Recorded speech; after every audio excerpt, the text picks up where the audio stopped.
உங்கள் ப்ரெக்னென்சி ஜேர்னியில் உங்கள் பேபியோட வெல்பீயிங்கை உங்களோட ஸ்கேன்ஸ் மூலமாக நம்ம தெரிஞ்சுக்கிறோம். ஸோ என்டையர் ப்ரெக்னென்சி ஜேர்னியில் என்னென்ன ஸ்கேன்ஸ் ரொம்ப இம்பார்ட்டண்ட் அதை நம்ம இந்த வீடியோவில் பார்க்கலாம்.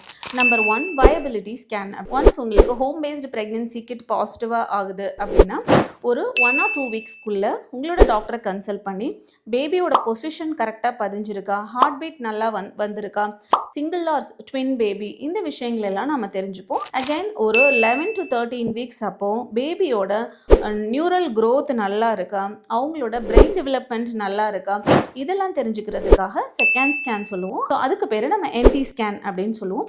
அண்ட் 5th month ஸ்கேன் நம்ம எல்லாருக்குமே தெரிஞ்சது anomaly scan R targeted scan அப்படின்னு சொல்லுவோம். பேபியோட அந்த பிஞ்சு கைகளில் இருக்க விரல்கள்லேருந்து கண்கள்லேருந்து ஒரு உறுப்புகளும் எவ்வளோ டெவலப்மெண்ட் நல்லா இருக்குது, எக்ஸ்பெக்டட் லெவலுக்கு இருக்கா, ஏதாவது அப்நார்மலிட்டிஸ் பேபிக்கு வர வாய்ப்பு இருக்கா, இதை தான் நம்ம இந்த அனாமலி ஸ்கேனில் தெரிஞ்சுக்கிறோம்.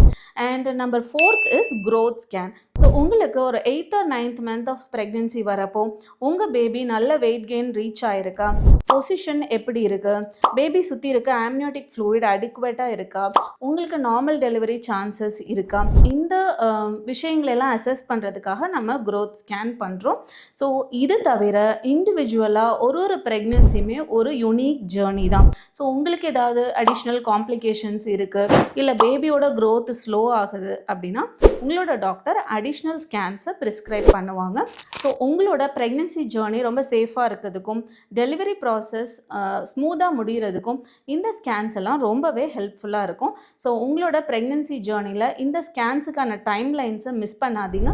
இது ரிலேட்டடாக உங்களுக்கு டவுட்ஸ் இருந்ததுன்னா நீங்கள் கீழே கமெண்ட்ஸில் போஸ்ட் பண்ணுங்கள். We will get back to you.